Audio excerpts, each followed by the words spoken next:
भाई, देश के प्रधानमंत्री नरेंद्र मोदी ने कहा था कि 2022 के अंदर किसानों की आय दुगनी हो जाएगी, लेकिन 2022 बिल्कुल अंतिम क्षणों में है। अभी की अगर बात करें तो वो जो वायदा उन्होंने किया था बिल्कुल भी उस पर 1% भी काम नहीं हुआ। उल्टा उसके दूसरी तरफ अगर मैं कहना चाहूं, अधिकारियों की बात करना चाहूं, सरकार जिस प्रकार से काम कर रही है किसानों को लेकर के, जिस प्रकार से रवैया अपनाए हुए है, चाहे वो किसान आंदोलन को लेकर के हो या फिर फसल को बेचने को लेकर के हो, जो भी नई नई नीतियां लेकर के आ रही है, मंडी को लेकर के जैसी भी नीतियां लेकर के आ रही है, वो अक्सर किसान कहते हैं कि हमारे बिल्कुल भी हक में नहीं है। अभी हम मौजूद है भूना के बिल्कुल नजदीक लगते हुए एक ऐसे गांव में, जांडली खुर्द गांव के खेतों के अंदर। यहां पर हमारी टीम पहुंची थी इस गांव का सर्वे करने के लिए, इस गांव के वो हालात दिखाने के लिए कि इस गांव में बरसाती पानी से क्या हालात बने हुए हैं।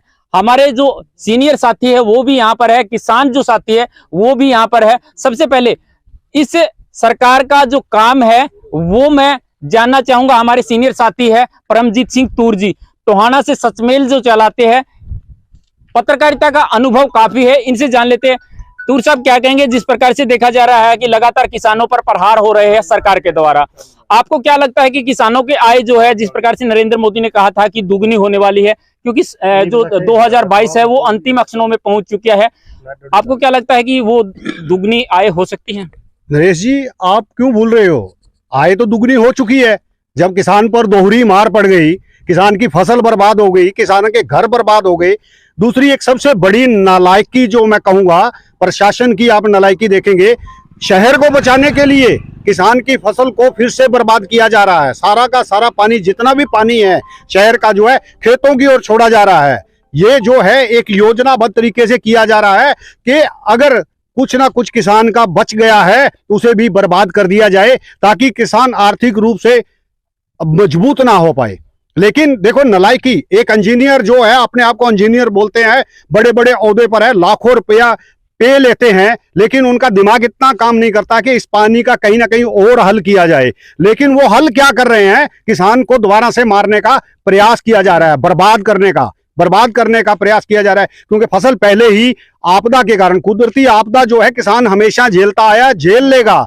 लेकिन जो है प्रशासन अधिकारियों द्वारा जो आपदा इन पर डाली जा रही है वो जो है सबसे गंभीर मुद्दा है। क्योंकि पानी अभी भी, हमने साइफन में, आपने देखा होगा, साइफन से पानी लगातार आ रहा है और खेतों में जो है पानी का जल स्तर बढ़ रहा है। कुछ फसल बची कुची है उसे भी खराब करने का प्रयास किया जा रहा है। गुजारिश है उस प्रशासन से, सरकार से, नींद से जागे, बहरी उनके कानों को खोले कि किसान को क्यों बर्बाद किया जा रहा है, किसानों के खेतों में क्यों पानी छोड़ा जा रहा है। और भी कोई उपाय है वो करे। शहर बचाना जरूरी है, लेकिन शहर बचाने के लिए किसान को बर्बाद नहीं किया जा सकता, किसान की फसल को बर्बाद नहीं किया जा सकता। इस ओर सरकार को ध्यान देना चाहिए और ऐसे अधिकारियों को हिदायत देनी चाहिए और नसीहत देनी चाहिए कि ये जो पानी है खेतों में छोड़ रहे हो, बची खुची जो फसल है किसान की, उसको बर्बाद किया जा रहा है। नरेश जी, आप किसानों से भी पूछ सकते हैं, किसान भी देख रहे हैं निरंतर जल स्तर जो है बढ़ रहा है। जी बिल्कुल, तूर साहब ने जिस प्रकार से बताया, अधिकारियों का जो रवैया है वो बिल्कुल साफ देखने को मिल रहा है। किसान साथी है जी, सर क्या कहेंगे? जो भूना इस क्षेत्र में बिल्कुल एक लगा हुआ शहर, जिसे कस्बा जिसे कह सकते हैं, वो है, वहां के जल भराव की अगर बात करें तो कई क्षेत्र तो ऐसे है 6 से 7 फीट वहां पर पानी है, वो पानी इस क्षेत्र में उतारा जा रहा है। आपको क्या लगता है कि आपकी फसलें कितनी बर्बाद हो रही है उससे? पहले भी हमारे एरिया में 2.5 से 3 फुट पानी था फसलों के ऊपर से। अभी 2 दिन में कुछ पानी कम हुआ है, जमीन ने पानी सोखा है।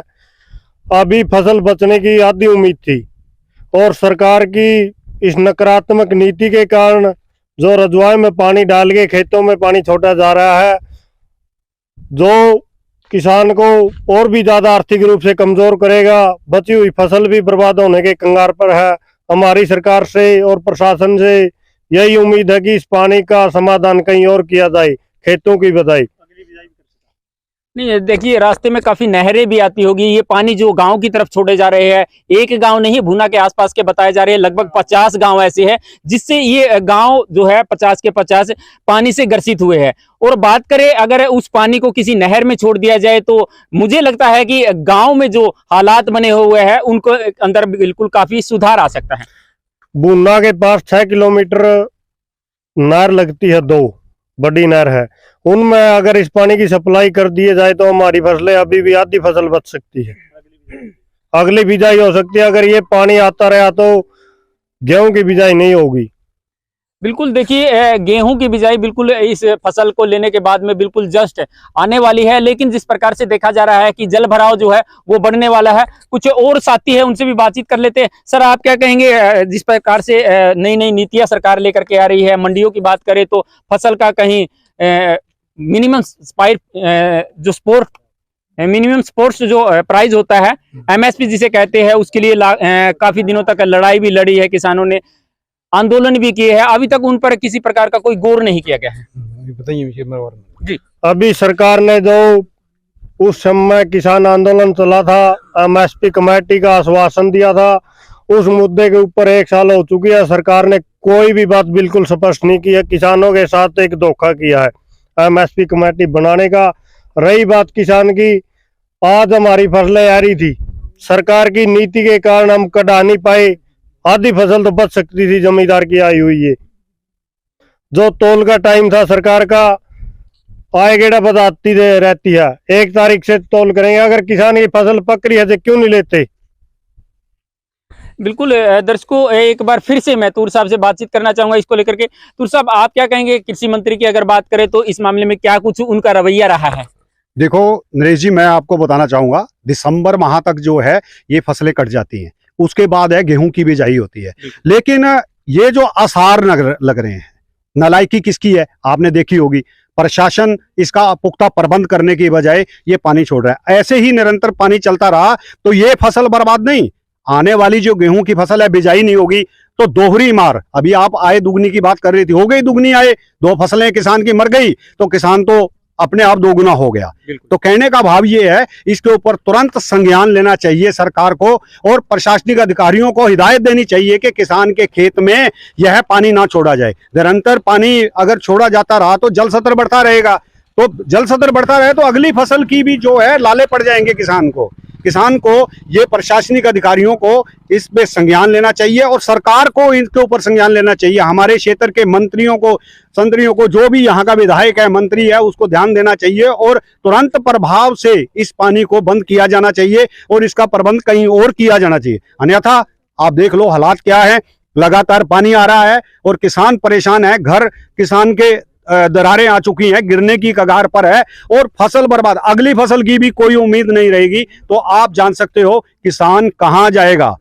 पता है कि आप जानते हो, भली प्रकार जानते हो, आप भी कहीं ना कहीं किसानी परिवार से जुड़े हुए होंगे, क्योंकि अगर फसल की बिजाई होती है तो किसान अपने सपने उस दिन से ही संजोने शुरू कर देता है। शादी की बात हो या कोई बात हो तो वो सपने संजोता है, तो फसल आएगी, मैं ये करूंगा वो करूंगा, बच्चों की खुशियां होती हैं, सभी खुशियां किसान की बर्बाद हो चुकी हैं। और वहां की प्रशासनिक अधिकारी जो हैं वो भी एक ऐसा नकारात्मक नालायकी जैसा रवैया अपना रहे हैं कि ऐसा नहीं होना चाहिए, उन्हें सूद लेनी चाहिए और सरकारों को आगे आकर ऐसे प्रशासनिक अधिकारियों को आदेश देने चाहिए और पानी यहाँ नहीं छोड़ना चाहिए। बिल्कुल तूर साहब, आपने बात की कि मकानों में दरार आ चुकी है, गांव में हमने कवरेज की है, वहां देखा है कई मकान ऐसे भी है बिल्कुल गिर भी चुके हैं। वो मकान किसान के ही ना होकर के मजदूर के भी है।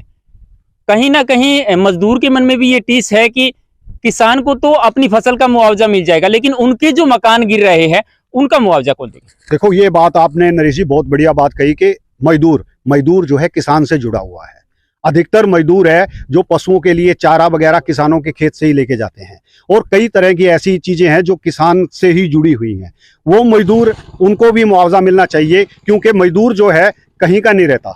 मजदूर को ना तो मुआवजा मिलता है और ना ही किसान उसको कुछ मिल पाएगा। आज मजदूर के पशु जो है भूखे मरने की कगार पर है, यहाँ तक कि पानी पीने के भी लाले पड़े हुए हैं, उनके घर में राशन समाप्त हो चुका है। इस ओर भी सरकार को ध्यान देना चाहिए। जी बिल्कुल दर्शकों, लगातार इसी प्रकार से बने रहिएगा, हम तमाम मुद्दों की अपडेट को लेकर के आपके बीच में आते रहेंगे।